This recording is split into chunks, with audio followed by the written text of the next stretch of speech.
Nerds, have you ever felt bad for your bully? In ninth grade, I signed up to be a tutor and was assigned to one of the worst bullies in school, Jared.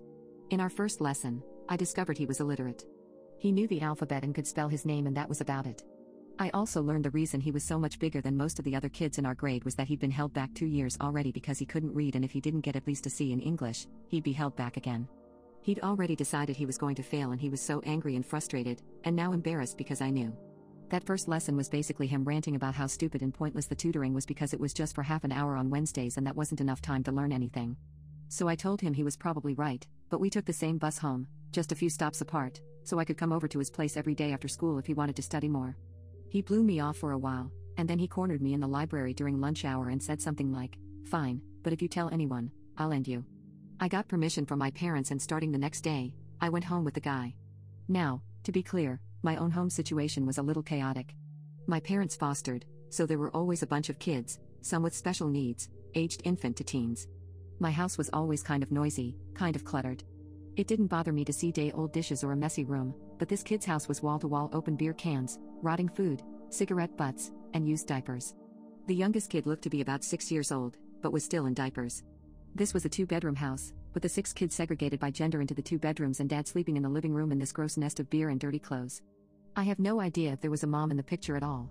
Dad did not know I was coming over and started yelling, and Jared snapped back about how he had a group assignment and we had to work on it together.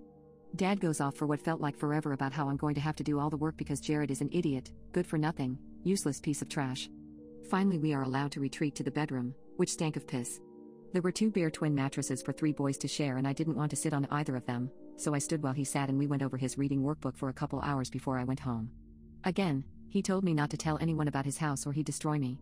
I told my parents what the house was like, and they told CPS several times. However, to my knowledge, CPS never got involved. The kids were fed and there was running water, so there was no immediate concern for CPS. Next day, Jared tells me his dad says I can't come over anymore, so I tell him we can always go to my house to study instead. There's just as many kids, but it's a little quieter. He says no, but when we get to his bus stop, he doesn't get up and doesn't let me get up either, so we go to my house. My parents are surprised, but they flow with it. Jared and I do the tutoring thing until dinner time, and Mom asks him if he wants to stay. He says no that night. He says yes the next night, and that turns into a daily thing. He stays well after dark every day. Some days we're putting kids to bed before he'll finally go home.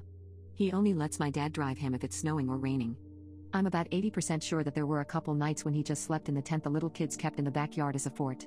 One stormy afternoon, we have a minor chicken coop related incident, and he actually offers to go slogging through the crap with me mending a fence.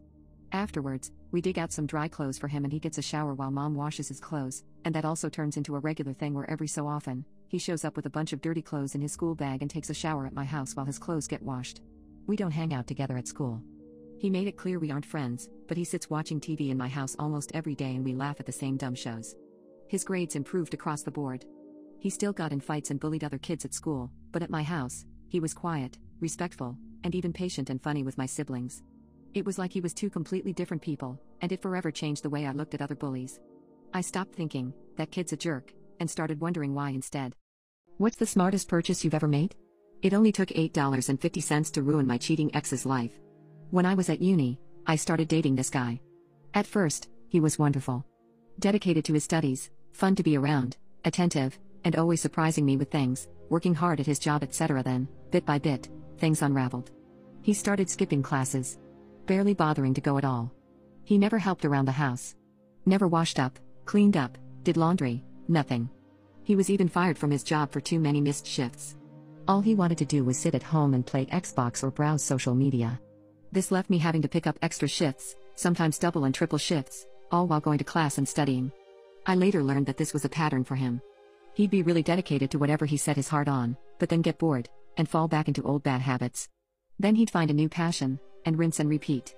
I knew I should have ended the relationship much sooner, but I held out hope that he would snap out of it, that maybe it was just exam stress getting to him. I desperately wanted things to go back to how they were. But it was never meant to be. One day, after a 13-hour shift, I came home to him sleeping in our bed with another woman.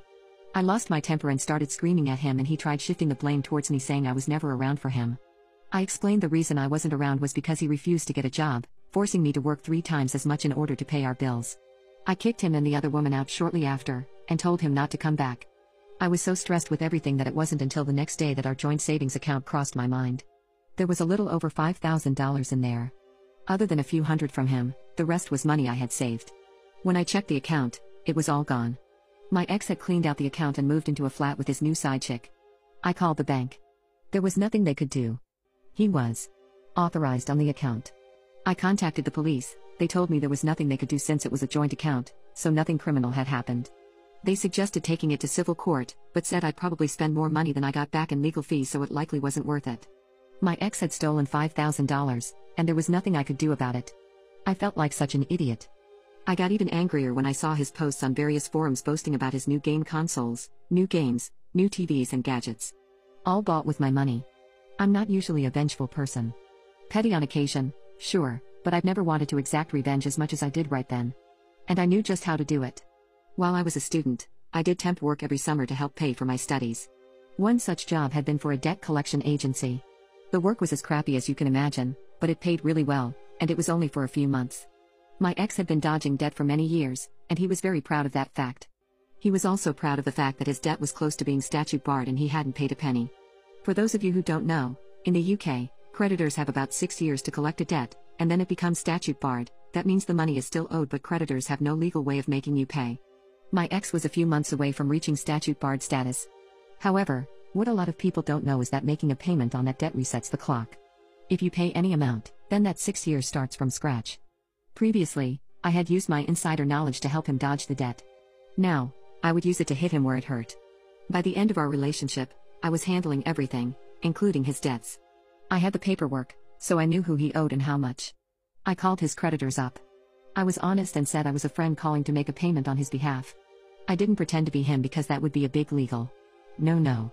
They weren't allowed to disclose any details, but they were able to take payment. I paid the minimum I could on each debt, about $1 on most, but one had a minimum payment of $1.50. It was the best $8.50 I have ever spent. I also made sure to give them his new address and contact details, as well as his parents' address. Having worked in the biz, I knew they wouldn't change the address since I wasn't the account holder, but they would note it. They had various systems where they could search for his name against that address and see if anything came up. If they got a hit, they'd change the address. The trap was set. All I had to do was wait. A few months rolled by. Then it happened. His posts on the forums went from boasting about his new gaming PC to panic about a court date. He called me and begged for advice. I told him to screw off. Seeing I wouldn't help, he asked for advice in the forums. One of his online friends told him not to turn up to court, that way they wouldn't be able to prosecute without him there. It was terrible advice that was 100% untrue. In fact, not showing up is one of the worst things you can do, especially in civil court. This was getting better and better. The court date came and went. My ex, naturally, didn't go. A few weeks later, my ex posted photos of his empty flat. Bailiffs had cleaned him out and taken every last one of his shiny new gadgets and toys. On top of that, he ended up with several CCJs, county court judgments. These are a huge deal and can seriously damage your credit history, making it hard to get bank accounts outside of basic ones, near impossible to get credit, including getting a mortgage, and it can also make it hard to rent a place since many landlords don't like renting to people with CCJs, as they're considered high risk. He also won't be able to find jobs in the financial sector. Now that he was broke and didn't have nice things, his side chick left him. I never got my money back, but it felt good to see everything he bought with his ill-gotten gains taken away. I hope that $5,000 was worth it.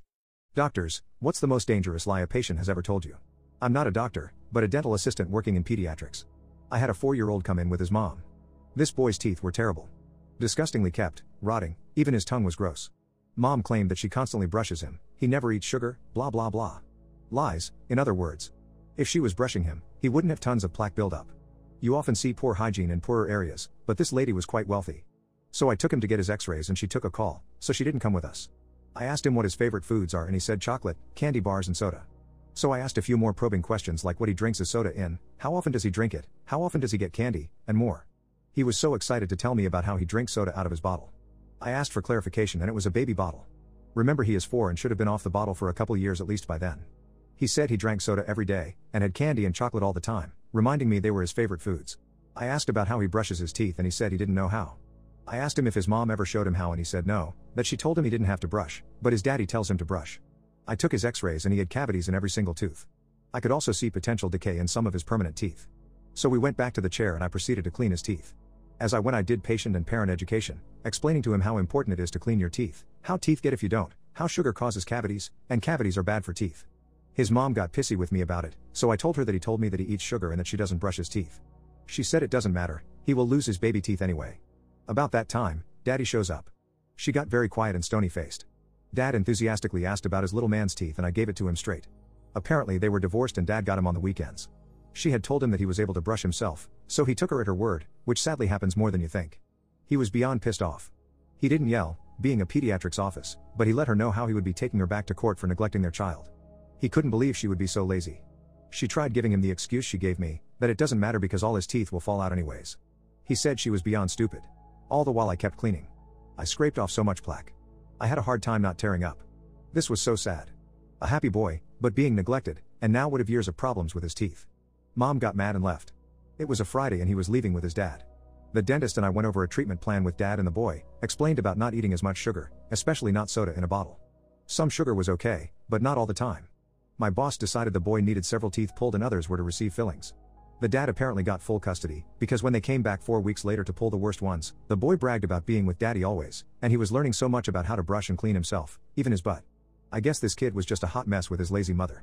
Over the next year this boy went from being sickly looking to filling out nicely, developing a fabulous vocabulary, great hygiene skills, and we got his teeth in decent order and the damage to his permanent teeth didn't look as bad as the day he came in for his cleaning. His last appointment before I moved out of state, he had no cavities for the first time. It was wonderful to see the look on his face when he found out and exclaimed that he killed the sugar bugs.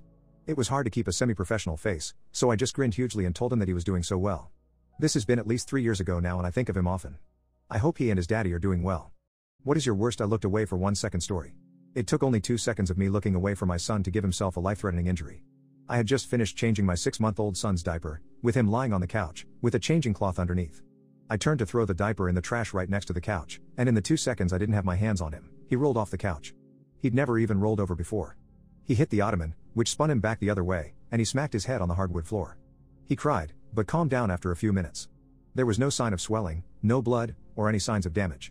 We were worried about a possible concussion, so we kept a close eye on him the rest of the day. When it was time for us to go to bed, we decided to stay up and watch a movie instead, and I went in and checked on him partway through the movie while my wife went to make some popcorn. I changed his diaper, and he woke up a little. One of his pupils was overdilated, and the side of his face had started to droop like he was having a stroke. We immediately grabbed our diaper bag, jumped in the car, and drove to the hospital, which fortunately was only 10 minutes away. I walked into the ER carrying my son and told the nurse that I thought he was having a stroke. She checked him, took us to a back room, and within minutes the room was swarming with medical personnel. A doctor informed us that it looked like our son had cracked his skull internally, and there was swelling in the brain. They would need to perform open cranial surgery immediately to relieve the pressure on the brain. The doctor told us that they weren't sure he would survive the surgery, but it was the best option. We were whisked into another room, separated, and asked questions about exactly how the injury had happened. They wanted to make sure it wasn't due to abuse, because they said that falling off the couch onto the floor shouldn't have had the force to crack an infant's skull. At this point, his mom and I were both sobbing, just trying to figure out what was going on and whether our son was going to be okay. When they finally finished interviewing us, they brought us into a waiting room. I called my parents to tell them what was happening, and then another doctor came to tell us that the surgery had gone well, but that they'd had to remove around 2/3 of his brain tissue due to the blood saturation damage. He showed us an X-ray or MRI they had done just before actually beginning cutting that showed what looked like a crescent moon of gray matter clinging to the left edge of the interior of the skull, with the rest of the image filled by blackness, which the doctor told us was blood. He advised us that even if he survived the rest of the night, our son would likely never learn to walk or talk. When the surgery was done, they brought him to us. He was still groggy from the anesthesia, but other than being fussy, he seemed otherwise like his normal self. Of course, there was also a large incision wound, stitches, and tubes coming out of his head to drain off the excess fluid. It was around 2 a.m. at this point, but I called our religious leader, who I was also good friends with, to tell him about the situation. He came and prayed with us, and offered a blessing for our son, just that he would make it through the night. He survived the night. He survived the next week, and the next month, and every time the doctors saw him, they said it was a miracle that he was alive. He had mild seizures for a few months after the operation, and when he first started to crawl, he would sometimes just stop and freeze for a second or two for no apparent reason, but remarkably, the remaining 1/3 of his brain matter that they left grew to fill the rest of his brain cavity. The blood vessels from the left side of his brain spread and grew all the way across to cover the right side where the original vessels had been destroyed. He learned to talk and walk within the regular timeframes, and has had no noticeable residual effects of his traumatic injury. When we took him back to the hospital 6 months later for his final post-op checkup, every one of the nurses said it was a miracle that he was even alive, much less talking and moving around like a normal 1-year-old.